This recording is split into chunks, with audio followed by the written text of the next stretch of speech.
Hello, welcome to the Prairie Conservation Action Plan's Prairie's Got the Goods Week. My name is Caitlin Morose, and I am the Stewardship Coordinator with Saskatchewan Prairie Conservation Action Plan, or PCAP. Check out other webinars going on for Prairie's Got the Goods Week. This afternoon at 3 p.m. there is a webinar about pollination in the prairies by Jessamine Manson with the University of Alberta and the University of Virginia. We have a webinar tomorrow at noon about the value of waterfowl management to native prairie conservation by Corey White with Water Security Agency. Lastly, if you are in the Regina area tonight, check out Trevor Harriet's presentation about grassland matters, 7 p.m. at the Royal Saskatchewan Museum. Check out our website for more information. I would like to take a moment to note that in-kind support for this project has been given by the University of Alberta. This project was undertaken with the financial support of the Government of Canada and the Federal Department of Environment and Climate Change Canada. Now a bit about our presenter. Dr. Edward Bork is currently the Matthias Chair in the Rangeland Ecology and Management and also serves as the Director of the Rangeland Research Institute at the University of Alberta.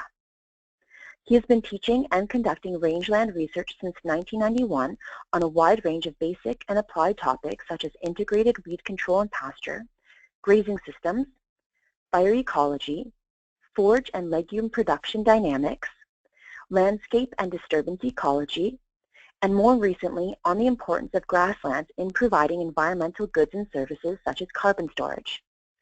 Dr. Bork's work has been a strong focus on addressing practical problems of high relevance to practitioners managing either private or public rangelands and has involved extensive collaboration with other researchers and agencies. Both he and his graduate students have given numerous research and extension talks on these topics. Dr. Bork and his family continue to reside on and operate a mixed farm in the Aspen Parkland region of Central Alberta, Canada. Before we begin, I would like to mention that if you have any questions, please type it into the questions section on your webinar dashboard. Questions will be answered at the end of the presentation. And now I will turn it over to Dr. Edward Bork.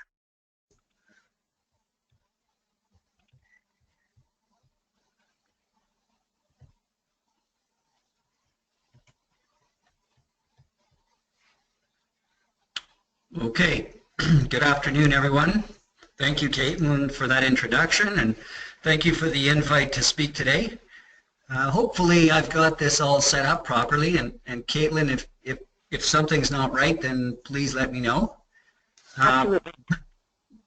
Sorry? Absolutely. Okay, very good.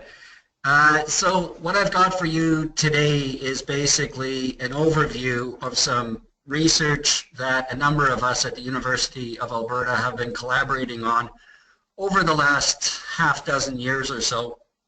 The title of the talk is Understanding Carbon Storage and Greenhouse Gas Uptake in Grasslands, but I'm going to diversify out from that a little bit as well. I'm going to talk about some other EG&Ss, particularly in relationship to some long-term work that we've got looking at grasslands across Alberta and how they respond to grazing and things like that. So I will link it to biodiversity and some other aspects that may be of interest to a number of you that are online. I'd also like to recognize a number of my collaborators in these different projects. That includes Dr. Carlisle, Dr. Scott Chang, and Dr. Dan Hewins, who's now at Rhode Island College. All of these individuals have been instrumental in the work that we've been doing over the last number of years. So really the goal of all of these different projects, including the work that we've done on carbon and greenhouse gas emissions, is to really understand the size of the environmental goods and services provided to society from grasslands, with the intent of developing a stronger policy that recognizes, values, and maintains those EG&Ss. And this would apply to both public land, but also, perhaps more importantly, to private land where economics drive everything, and they certainly drive consumer behavior. So without the underlying detailed information on the size of these environmental goods and services, it's pretty hard to promote policies that protect those very EG&Ss that everyone benefits from. I think it's also important that we all kind of make sure we're on the same wavelength when we're talking about what EG&Ss are. So the typical EG&Ss from rangelands, at least what the foundations of range management are rooted in, is typically around forage production and associated beef production.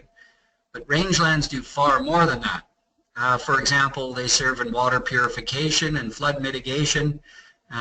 Anywhere you have grazing or other land uses going on in particularly important watersheds, headlands, for example, in southwestern Alberta.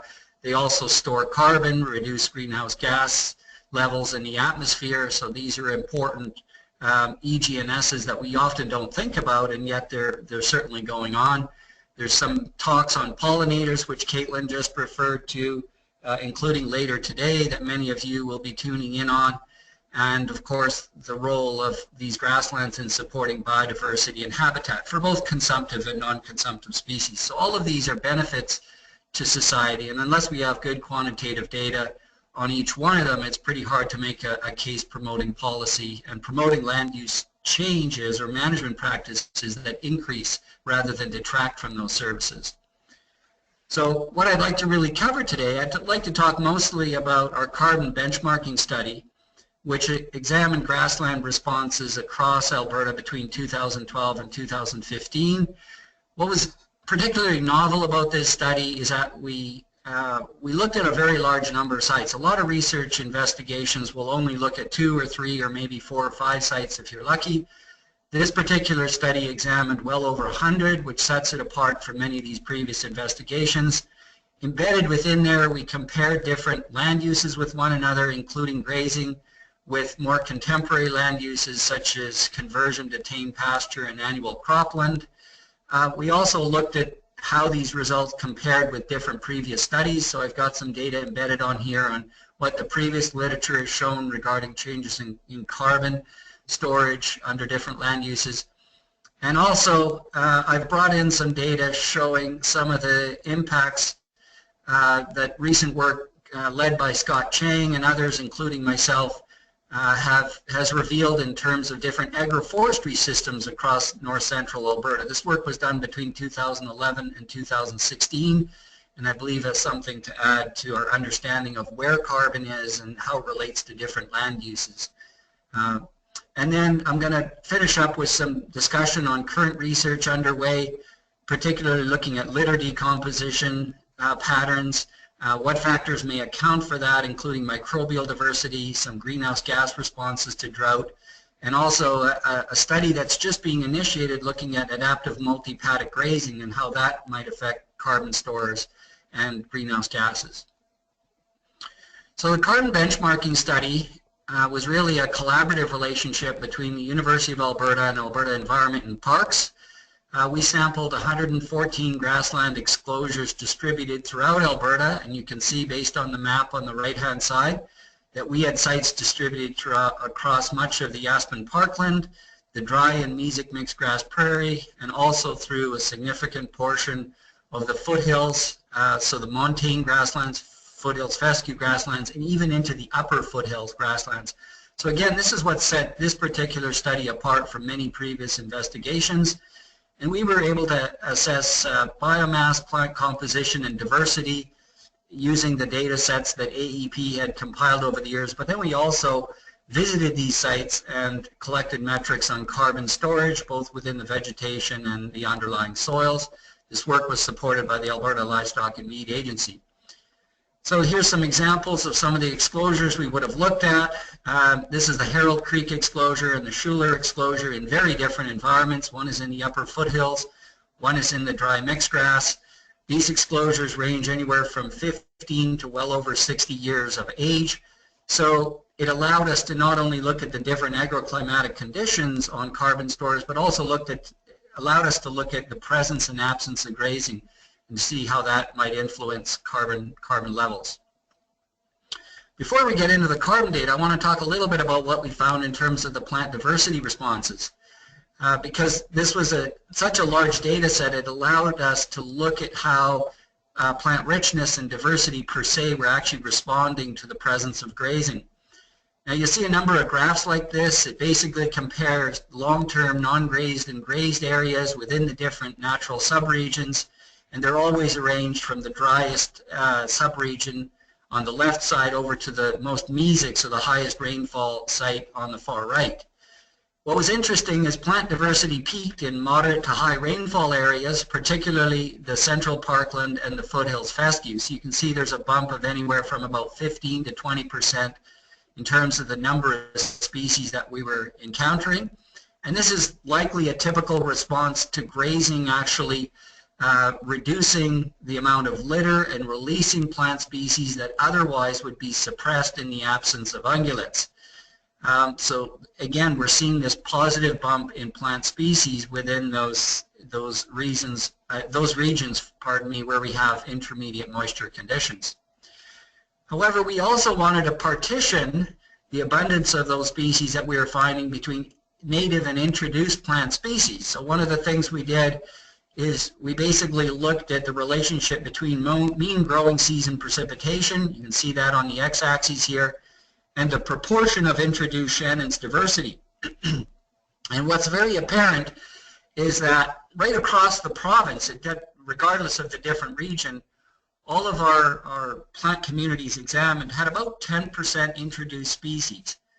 And that's fairly stable regardless of whether it has a long-term grazed or ungrazed history or non-grazed history. However, where grazing actually facilitated an increase in introduced species was only in those regions of higher rainfall. And I've basically drawn an arrow on here at roughly a threshold of 350 millimeters of growing season precipitation. So when you get higher levels of rainfall than 350 millimeters, that actually tends to increase the risk of grazing-induced shifts towards invasive or introduced plant species. In contrast, areas below 350 millimeters appear to have greater resistance to invasion. And I mention this because it may have some implications in terms of some of the carbon responses and other growth responses that we see later on. We also looked at grassland productivity, and again we see an interesting pattern where the two regions, specifically the montane and the upper foothills, where we had the highest rainfall, those are the areas where grazing, in fact, tended to increase levels of above ground standing biomass productivity. So it's very conceivable that if we flip back to the previous graph for a moment, that the pattern of increasing rainfall leading to a higher probability of the introduction of introduced species may actually be driving this increase in productivity that you see within the montane and the upper foothills. And that's because many of these introduced species happen to be agronomics that are quite grazing tolerant and are adapted to high moisture conditions and therefore play a role in increasing productivity. We also found that long-term exposure to grazing may actually help limit shrub encroachment. And this was particularly true within the montane and the upper foothills regions. So again, those are those pairwise comparison bars that you see on the right side of this graph, where the areas that are continuing to be exposed to long-term grazing resulted in anywhere from about a 30% to a 50 or even 60% decline in actual shrub.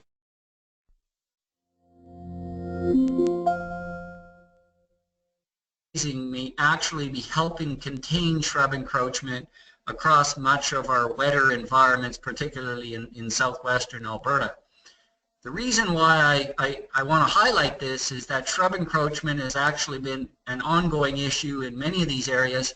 I've been involved in some research indicating that shrub encroachment has reduced grasslands in the Rocky Mountain Forest Reserve by as much as 58%.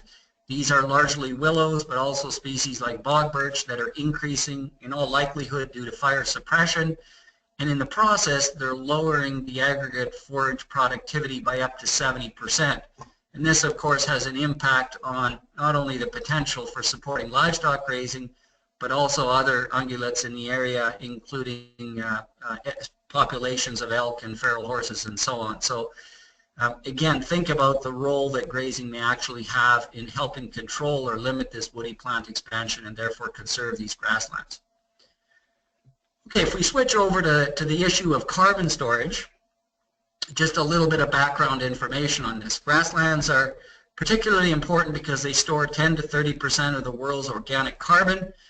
And in the case of temperate grasslands, which cover about 8% of the Earth's surface, they contain roughly 300 gigatons of carbon. And the point I want to make here is that the vast majority of this carbon is actually below ground. So, you know, when you look at the plant community, you're walking across the prairie, you're only seeing a very small fraction of the live plant biomass. And in fact, the vast majority of the carbon itself is situated in the ground, either in roots or more likely in the form of soil, organic matter, and associated carbon. So that's where most of the carbon is actually stored. So why do grasslands have such large amounts of carbon? Well, in part because our perennial grasslands have historically evolved to produce a lot more below ground biomass than above ground biomass. And a good example of this would be the root to shoot ratio work that was done by Robert Copeland, one of the early ecologists. He did some work at Matador, Saskatchewan, indicating that about 85% of the plant biomass is actually below ground. So when you're producing that much biomass below ground, those roots are grown, they turn over, they die, they feed microbes, and eventually that leads to the development of very organic matter enriched and, of course, carbon-rich substrate in the ground. So that's why so much carbon is situated below the surface of the ground. If we look at what changes soil carbon, well, the answer to that is pretty simple. It's land use change. And, you know, in addition to urban industrial development, cultivation is one of the big culprits. Cultivation worldwide leads to the loss of 30 to 50%, and some studies even indicate up to 60% of the potential carbon. One of the reasons for the decline is potential erosion, which you see dramatically in this picture here. But erosion is maybe not the only source of soil carbon change when we take a grassland and cultivate it. There's been some work in the past. Walter Whalens had initiated some plots that he, I believe, very aptly called the furnace plots in southern Alberta. You see a picture of them here where they took grassland, either fescue grassland or mixed grass prairie, and converted it over into different alternative land use practices. A paper by Wang et al. In 2010 showed that the initiation of continuous wheat cropping led to the loss of 19% of grassland carbon. And the majority of that carbon loss occurred during the first 4 years. So you can see the rates of carbon loss there. About 1.7 tons of carbon per hectare per year disappeared in the first 4 years, and then that rate slowed down to about 1/3 of a ton of carbon per year. And the reason that Walter Whalens coined these the furnace plots is that once you convert a grassland into some alternative land use, the increase in soil temperature due to the lack of residual cover, and of course the increase in the oxidative effect from cultivation itself results in greater microbial activity, higher soil temperatures. All of that comes together to basically result in the net burn-off of carbon by a more active microbial population. So there are also changes in carbon, though, associated with alternative land uses. So if we look at even the conversion of grassland into, let's say, tame forage species. So there's a couple of papers on this I want to mention. Whalen et al. Conducted an analysis in 2003 where they looked at changes in carbon concentration in the foothills fescue. Soil carbon was about a quarter less after 5 to 6 years following conversion from a native grassland into a number of different agronomic species. So you can see them here. They looked at smooth brome, orchard grass, alfalfa, as well as continuous wheat production. And while the continuous wheat production resulted in a decline of 30% carbon concentration, even the tame forages resulted in an approximate decline of about 20% in carbon. And if we go to the mixed grass prairie, we see a very similar pattern. This is again from Whalen et al. Soil carbon dropped roughly 1/3 and by as much as 40% 5 to 6 years after conversion of mixed grass prairie. Again, the largest decline in carbon concentration was evident in the continuously cropped areas. So these are areas converted to annual cropland. And the areas that were in tame forage, such as crested wheatgrass, Russian wild rye, or alfalfa, were about 1/3 lower. So again, you can see the punitive effect on soil carbon associated with land use change. And so one of the questions that often comes up are, why are these tame forages less effective at carbon storages? Well, one of the possibilities is that tame forages, through the breeding programs that we've implemented, that we've been selecting plants to produce more above ground, since that's what we're interested in harvesting, either directly as hay, or in the case of pasture, we're interested in utilizing that material as fodder for our livestock. And so if plants aren't putting as much biomass into root mass, it stands to reason that you're going to have less organic matter accumulation and therefore potential carbon accumulation. This data set is from Dormar and all, and it clearly indicates that the crested wheatgrass community basically had lower amounts of root mass, which is the size of the bars, and associated organic matter, only about 1.2% lower organic matter, but when you start adding that up across many, many hectares of prairie, that adds up to a lot of carbon very quickly. Okay, in our own work that we've done examining these benchmarking sites across the province, I've rolled up the data here into looking at the total carbon pool. So this is in tons per hectare, and these data are sliced into different regions, both the prairie region and the parkland region. And what we found quite conspicuously is that within the prairie region, the croplands were roughly 28% lower in terms of the total carbon pool. And this joins together the vegetation pool, the carbon within the litter and mulch pool, and also the carbon within the soil matrix, so both organic and inorganic carbon. So in the prairie region, we're seeing a 28% decline in the size of that pool. When you add that up over a large area, that represents an enormous amount of carbon. And that difference was even more dramatic in the parkland, where we noticed roughly a 45% reduction in the size of that carbon pool. So these numbers are pretty consistent with some of the previous data I showed you from Alberta and also studies elsewhere in the world. Okay, I want to switch gears at this point and talk a little bit about some agroforestry work that we've done in the past. And again, this is work that was led by Scott Chang, and Cameron and I were also involved in this particular project. In this study, we compared hedgerows coupled with croplands, shelter belts paired with croplands, and then silvopastoral systems where we have aspen basically intermixed with perennial grassland. And what's conspicuous in this example is that the silvopastures stored more carbon in the top 10 centimeters of mineral soil.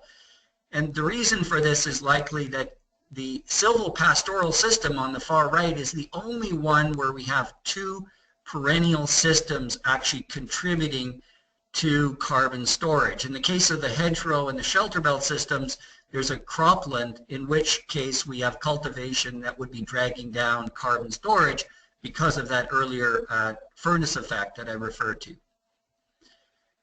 If we look at methane uptake within these same agroforestry systems, so again, this is the crop and natural hedgerow, crop and shelter belt, pasture and aspen forest, we actually see that the highest levels of methane uptake, and so methane is a more potent greenhouse gas than carbon dioxide itself, so it's particularly important to try to quantify the size of these emissions. We see that the pasture and aspen forest had higher methane uptake. So this is a good thing because it represents net removal of methane from the atmosphere and therefore reduced potential for global warming.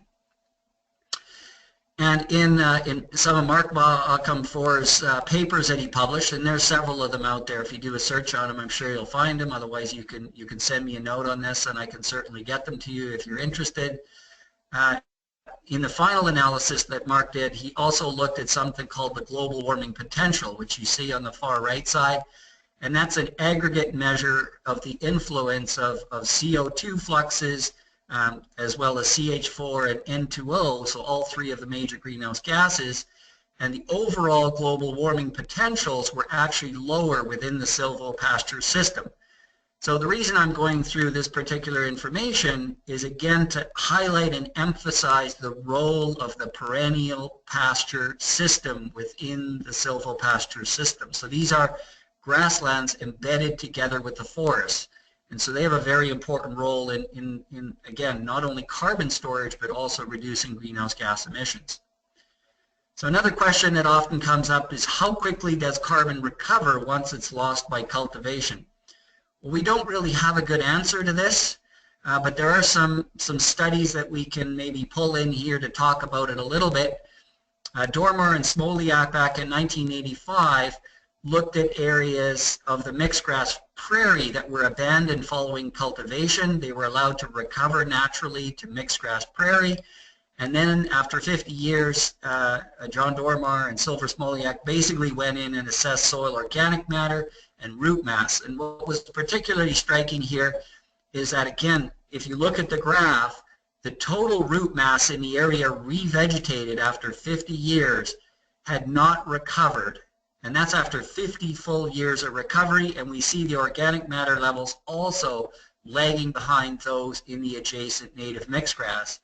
And so what it highlights is that our prairie systems, while they store a lot of carbon, once they're cultivated and that carbon is released, they may have relatively low resilience or recoverability, implying that there's a long-term opportunity cost in carbon storage once we convert them over.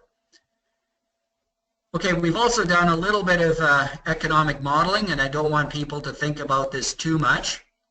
So in our carbon benchmarking study, we basically used the comparative land use numbers that we got from our cropped areas and our native grassland. We attached a $15 per ton CO2 equivalent, which is the value basically that the CCEMC attached to it. Now CCEMC is known as Emissions Reduction Alberta.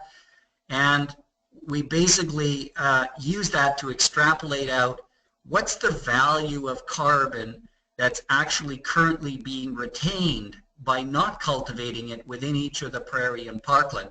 So if you look at the two bars on the left, you'll see that each of the prairie and parkland, the value of the carbon that's currently stored in remaining native prairie is worth roughly $4 billion. And that's at a valuation of $15 per ton. That valuation has actually gone up to $20 per ton this past January. So the numbers you're looking at on the screen, that's an underestimate. And the numbers are even more striking when you look at the value of carbon previously lost. So this is looking at the land area of cropland and then working backwards to figure out how much carbon have we potentially lost from these systems. And in the case of the parkland, because so much land area has been converted, once we take those changes in carbon stores, we attach a $15 per ton value on it, we're looking at around $11 billion of carbon that's been lost. So these are large numbers, economic numbers that we're potentially attaching to the value of carbon that's either retained or has already been lost by previous land use conversion. And I want to highlight that there's likely a significant amount of error in here. So these are ballpark numbers only, but for comparative purposes, I think they get the message across.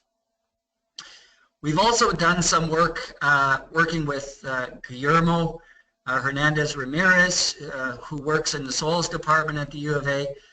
We've done some comparison of our native grassland, introduced pasture, and annual cropland to look at different soil health metrics.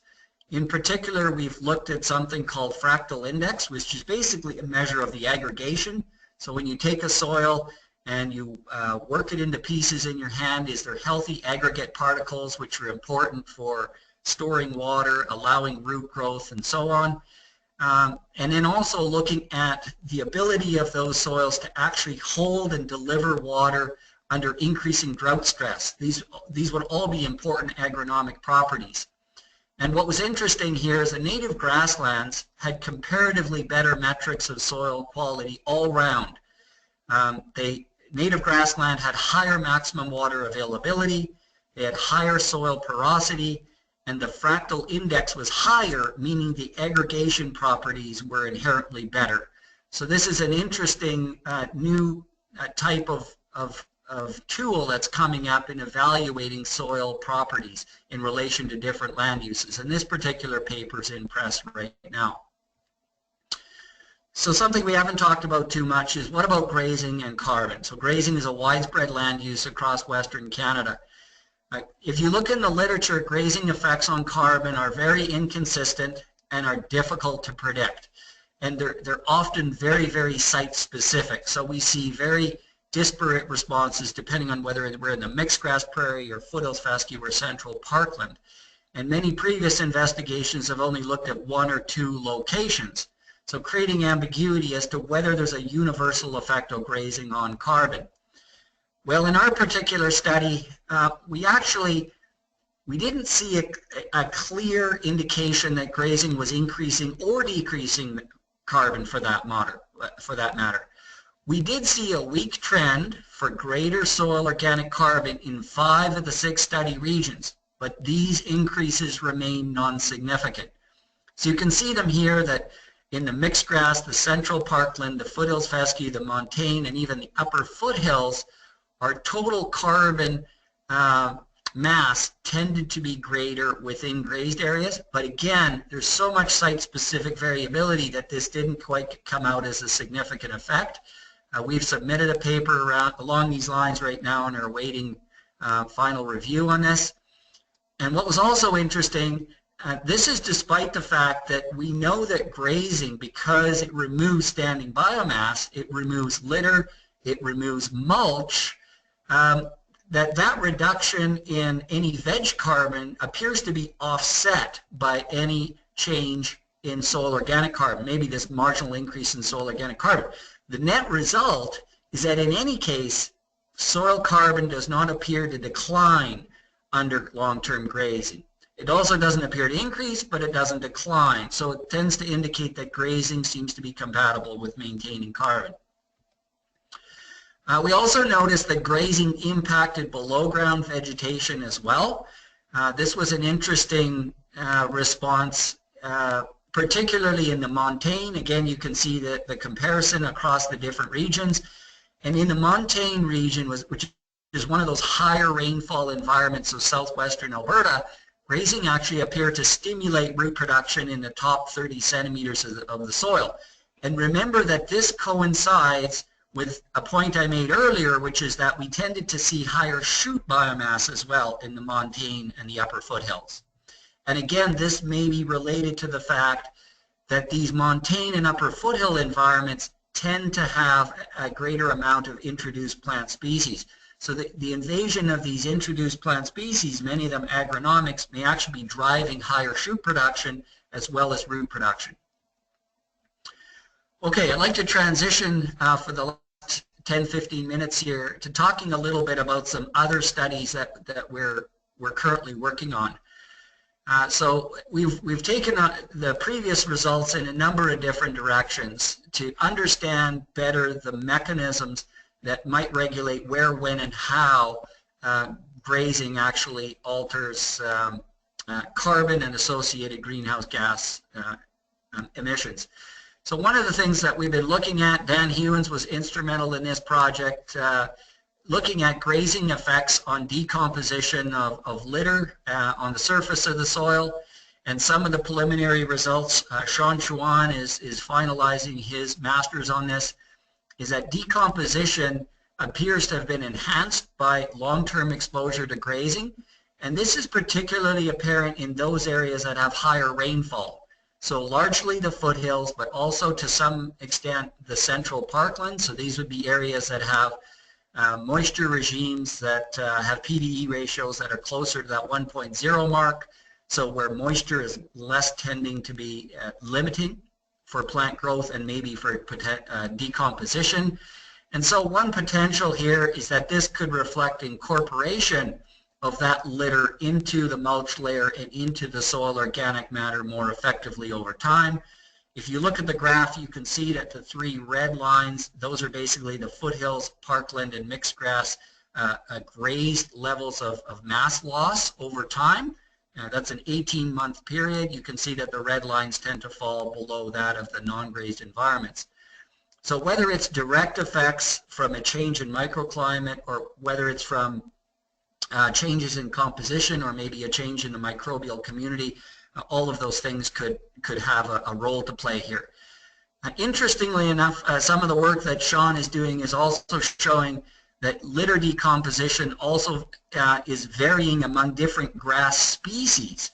So some of the work that Sean is doing is comparing, the graph that you're looking at here is comparing western wheatgrass, Pascoparum smithii, foothills ralph fescue, Festuca campestris, June grass, Caleria micrantha, and Poa pratensis, which is a very common introduced species across much of the parkland and southwestern Alberta. And what you can see when you look at the litter mass curves here is that Poa pratensis is actually decomposing the fastest, as indicated by its litter decomposition curve after 18 months in the field. And so grazing, by creating a species composition shift away from, let's say, some of our native species towards Kentucky bluegrass, may actually be changing rates of litter decomposition, and perhaps that could be responsible for altering carbon cycling and certainly carbon accumulation over time. So this is one of the mechanisms that we're digging into in more detail.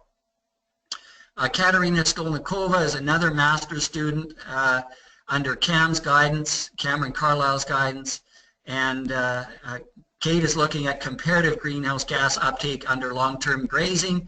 And although her work to date is showing no statistical differences in CO2 or N2O flux in relation to grazing, if you look at the graph in front of you, see if I can get my cursor going here, you'll see that there's a trend for the grazed CO2 levels or fluxes to be lower in each of the zones. So I'm comparing these two here, I'm comparing these two here, I'm comparing these two here. So regardless of whether it's the parkland, foothills fescue, or dry mixed grass, we tend to see lower fluxes.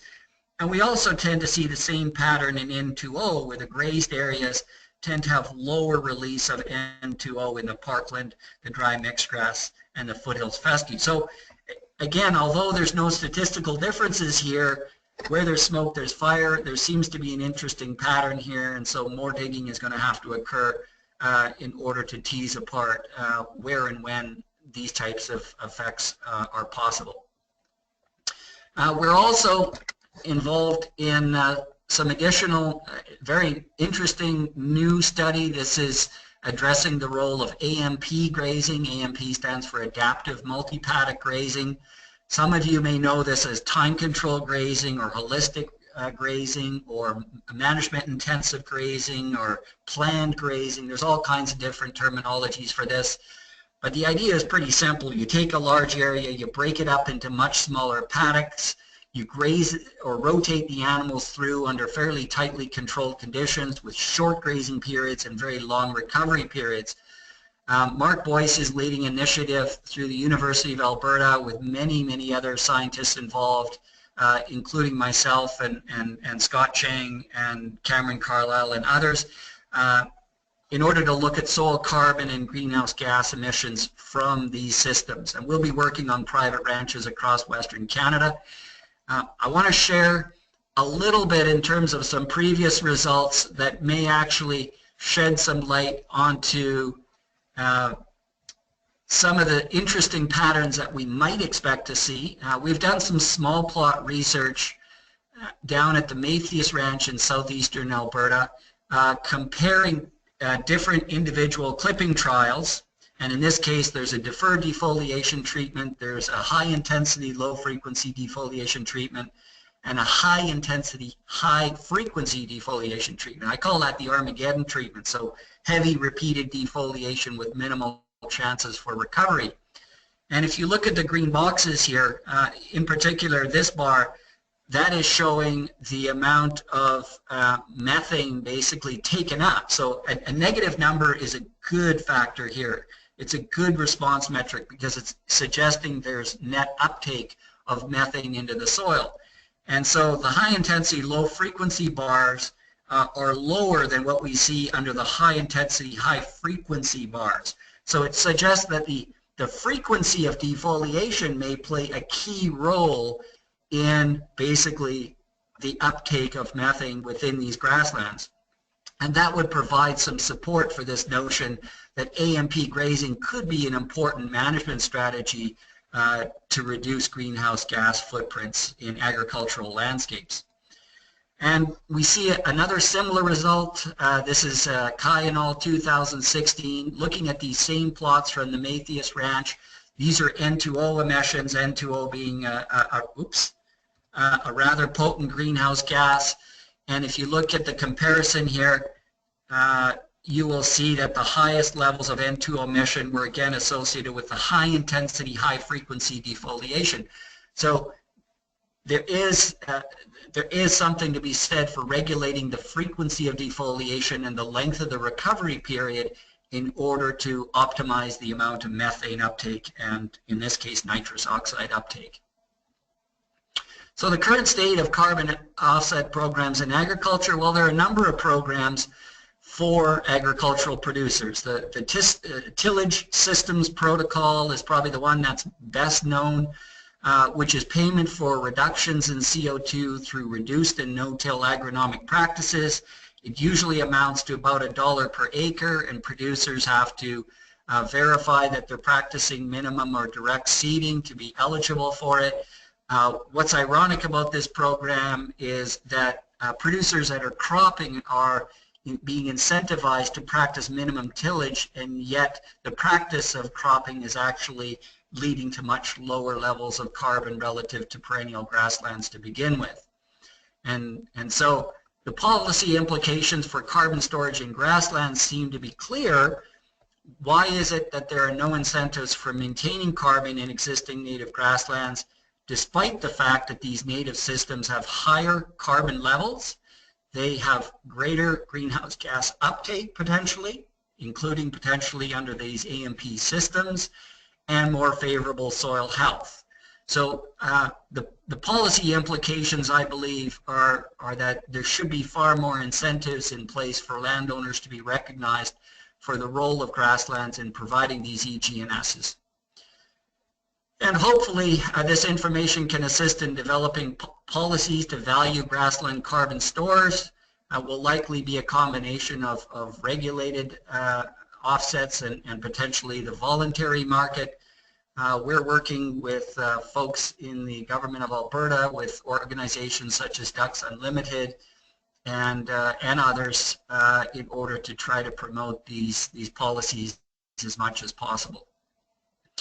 I briefly want to mention the Rangeland Research Institute, which I've had the pleasure of heading up for the last number of years, and it's an organization dedicated to promoting and conducting research and teaching and outreach, of course, on rangelands and the ultimate goal of improving rangeland sustainability. And as I said, a large focus of this particular institute has been looking at many environmental goods and services, including biodiversity, carbon storage, and so on. We have our own built-in competitive grants program to provide seed money for different research initiatives, and so on. And all of this wouldn't have been possible without the generous donation of the Matthias Ranch a number of years ago from Edwin and Ruth Matthias in southeastern Alberta. So some of the take-home messages, I know my time is, I'm coming right up to 1:45. Take-home messages are native grasslands provide abundant EG&S in comparison to croplands. That includes forage production, carbon storage, soil health, potentially greenhouse gas uptake, with an increasing amount of work underway to develop policies valuing this service. One of the projects I didn't even mention was also looking at quantifying the diversity and abundance of the microbial communities within under these different treatments.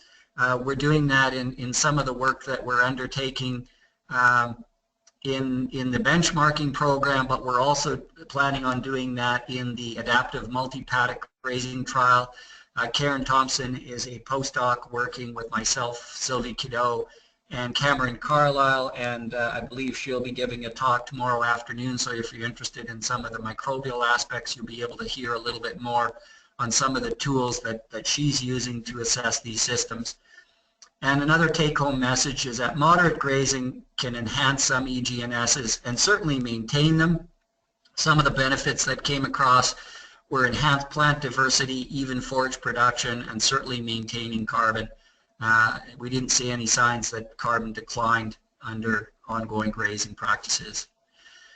With that, I'd like to thank some of the predominant funding agencies over the last number of years, the Alberta Livestock Meat Agency, the Alberta Innovates Biosolutions, and Alberta Environment and Parks, who have had a significant role to play in many of these projects. There's been a small army of undergraduates and graduate students that have generously provided data into this presentation. So that's what I have. I'd be happy to try to take any questions if there are any in the time that's remaining. Thanks. Thank you very much for the great presentation. We do have a couple questions here, if that's okay. Absolutely. If anyone else has any questions, just please feel free to type it into the question section on the webinar dashboard. There's a question here from Frederick. You mentioned a CH4 uptake at one point. Did you mean that CH4 emissions from soils were avoided, or do you imply that there is an actual mechanism of CH4 uptake by plants or microorganisms? So, great question.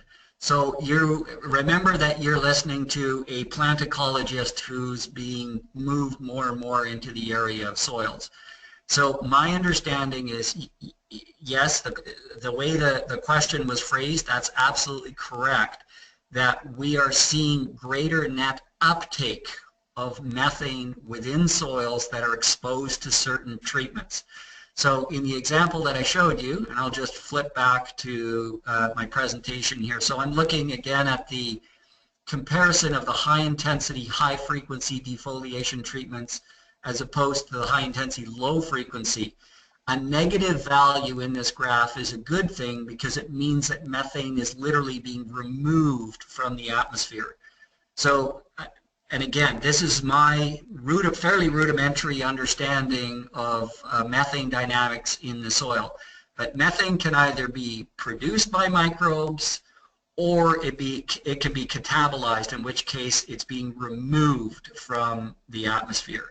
And in this case, what we're seeing is that there are net negative levels of production under the high intensity, low frequency. So what that means is that there's more methane being removed than is being generated. So that's a good thing under the high intensity, low frequency treatment.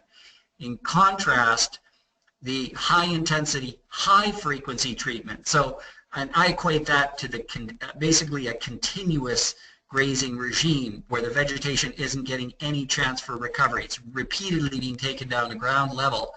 That in that case, we have almost a neutral, a slight uptake of methane, but really not very favorable in comparison to the plots that received a much longer recovery period. So the question about what's causing this is a good one. So in the microbial work that Karen Thompson is doing, and the other folks that are working on this, we are looking at the diversity and composition of different microbes within the soil. And the reason we're interested in doing that is, for example, to quantify the abundance of methanotropes. So those are basically that group of bacteria that basically synthesize or metabolize methane and thereby removing it from the atmosphere. So hopefully that answered the question. It was a fairly long answer, but hopefully I didn't create confusion with that. That's okay. Thank you for that answer. There's another question from Frederick. As an interpretation of the loss of soil carbon, do you consider the possible phenomenon of priming effects when switching from grassland to cropland? Example, the destabilization of stable organic matter in the soil by the input of carbon from the new plant communities. No, we don't typically, and I understand that's an interesting point. So if I'm reading the question right, if you switch from, let's say, native grassland into cropland, because you might have so much more productivity, that might in turn generate a higher level of microbial activity, which may actually account for some of the reduction in carbon. One of the things that we did in the selection of all the comparative land use sites, at least in our benchmarking study, we made sure that all of the study sites we investigated were at least 15 and preferably 20 years plus old. And that was to avoid any potential ambiguity as to whether this was the result of short-term dynamics associated with a shift from one land use to another. So in theory, our land use comparisons would have taken place on study sites where hopefully those the treatments being tested would have been close to or even at their new dynamic equilibrium in soil carbon based on the new management regime. So if we till the soil and we're putting in monoculture crops and we're fertilizing, we're doing all those kinds of things, after 20 years it would have reached a new stable state in the soil. So that's our assumption, but I realize that the point about priming could certainly go on in the short term. Okay, thank you very much for that answer. There's another question here from Jessica. Jessica is asking, you mentioned that grazing appeared to stimulate root biomass in the montane region. Why was that again? That's a very, very good, that's a really, really good question. So there's a number of possibilities here. One is that the montane environment is one of the more fertile and wetter environments out of all the 6 study regions that we investigated. And because it's such a wet environment, if in the absence of herbivory or any other kinds of disturbances, we may actually be seeing stagnation. So keep in mind that some of these exclosures are pushing 60 years or older in age. So when you go look at some of these exclosures, they may have 10 to 20 centimeters of thick thatch layer coupled with litter, and that's going to create all kinds of changes to the energy flow within the community. For example, it's going to cool the soil, it's going to reduce the amount of light getting into the ground, and also that litter is going to represent a lot of bound up nutrients above, above the ground. So it's very possible that those montane exclosures were actually starting to undergo stagnation because of being rested from grazing for such an extended period of time. In contrast, the grazed areas, because there's this regular turnover of litter, turnover of biomass, restoration of more normal hydrological conditions and even thermal conditions, that may, and nutrient cycling is occurring as well, that may promote and continue to maintain conditions more favorable for root production over time.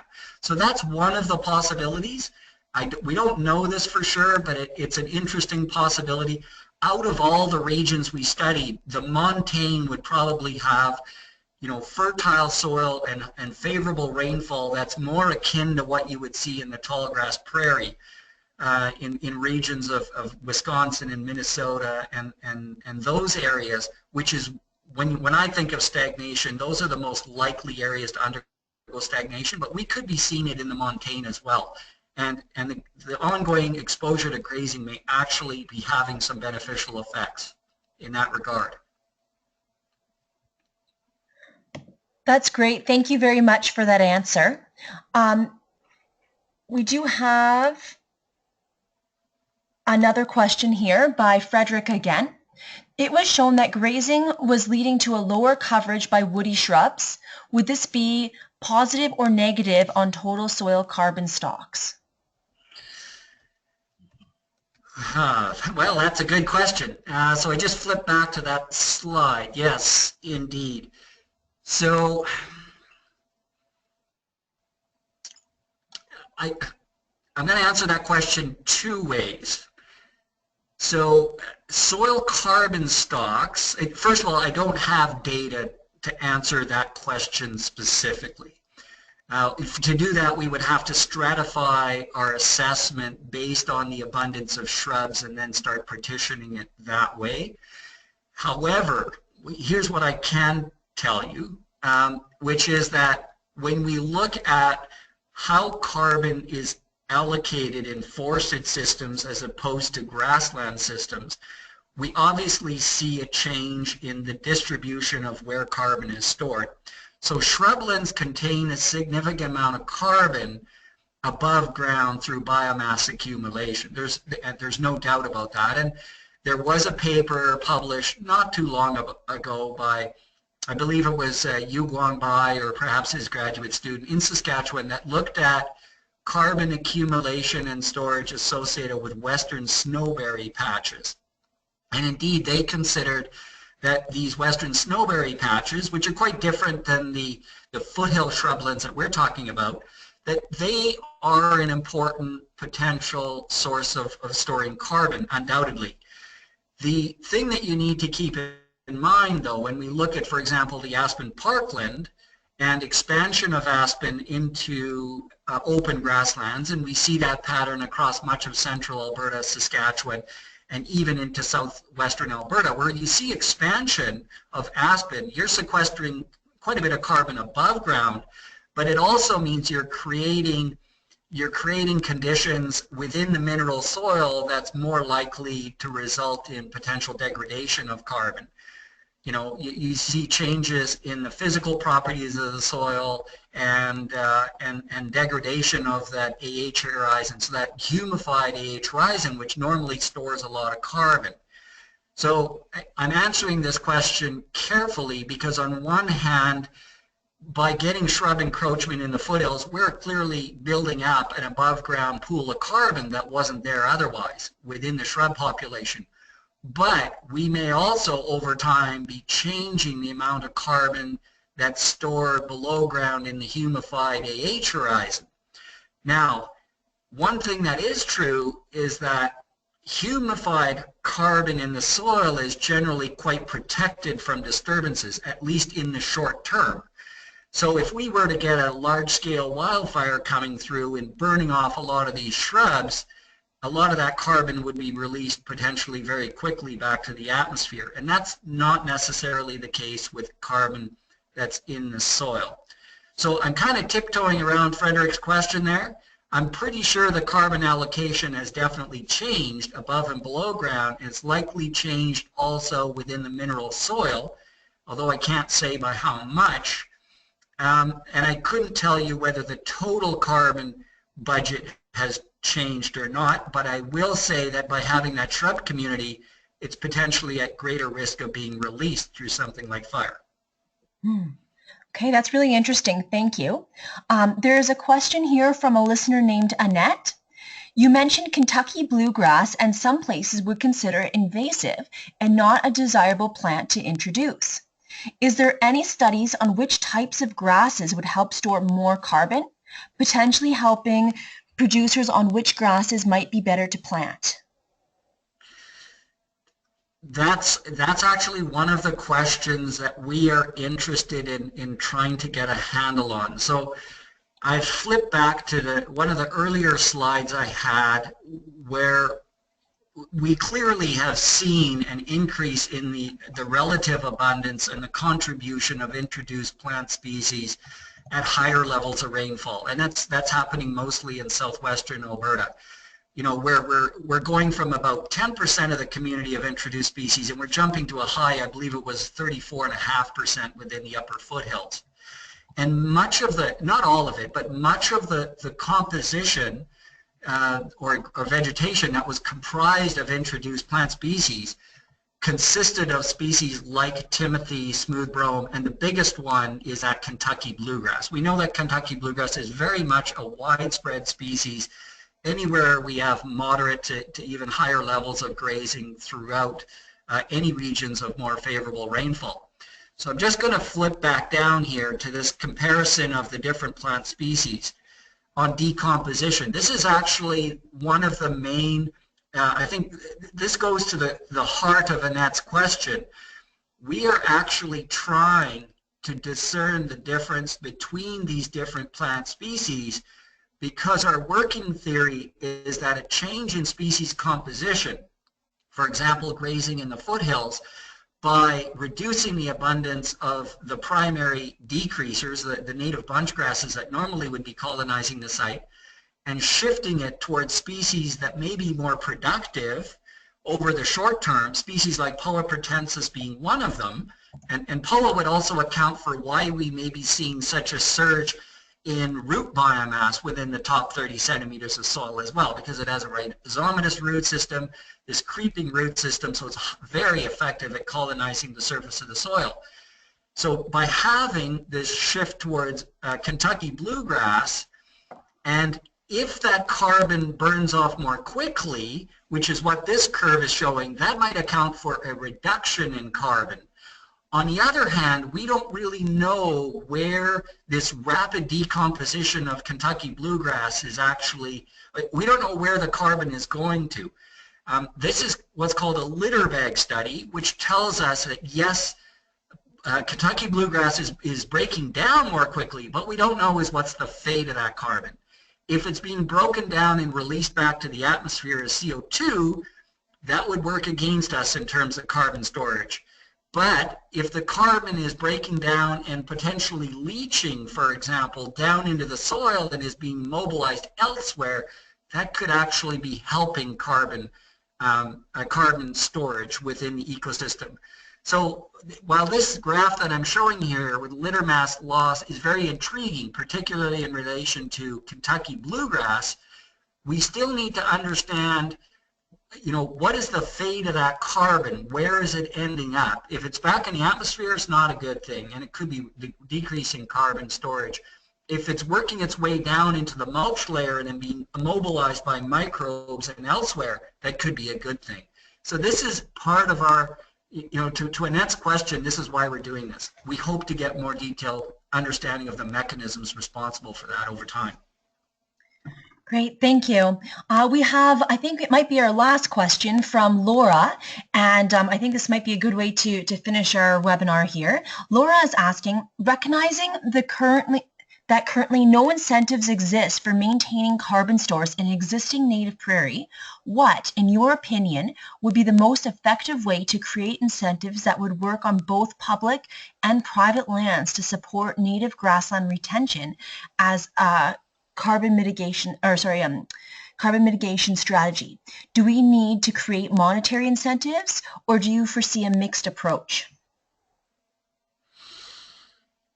Well, I think a mixed approach is warranted, but in the end, I think it will have to be a monetary incentive, because when push comes to okay, so on. And let me break that question up into two pieces, because I mean that's the kind of granddaddy of all questions. On public land, it should clearly be a mixed approach. And the reason for that is because we have multiple goods and services that are flowing from those areas. One of the reasons why I took the time to present some information on biodiversity and production responses and so on is because even though the focus of this talk was on carbon storage and greenhouse gases, it's still important to recognize the value of forage production within, let's say, public lands, you know, associated with different environments in Alberta. And it's more than just livestock production that relies on that forage production. It's elk and it's deer and it's a number of other herbivores, including feral horses. And so land use management relies not only on biodiversity, it relies on that forage production, and hopefully we can optimize the amount of carbon that's coming out of there as well. So I think a mixed approach, you know, partly through government regulations and improved management practices and guidelines for those areas, and potentially voluntary offsets within those zones, they're going to likely, that's probably going to be what we're going to have to do. On public land, I think in the past, if you look at what we have been doing, we've been relying on the altruism of individual landowners to basically protect and maintain EGNSs other than forage production.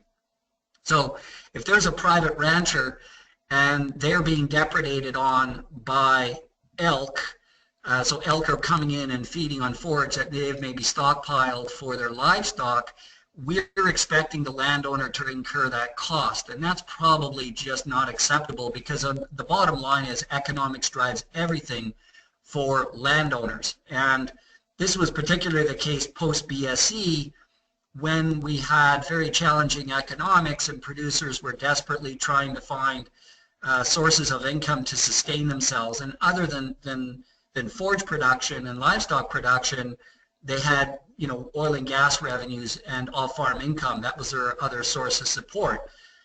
The stance that I'm taking is that these private lands are actually doing far more things than supplying just forage. They're supplying biodiversity, which is another area that we've been working on actively to try to quantify the size of those benefits. And, you know, I may be pouring gasoline on fire here, but we're one of the few places in the world that does not value habitat directly by allowing a landowner a mechanism to actually conserve those areas by attaching a dollar value to it. If you go to the US and Africa and Australia and Europe even, there is a dollar value attached to habitat so that landowners can derive a source of revenue from those areas so that they can manage them better or even improve on them. And the same applies in the area of carbon. Our first step was to try to quantify the size of that carbon pool. And once we know the size of that carbon pool, go back to policymakers and say, we need to put incentives in place, whether they're regulated or whether they're voluntary.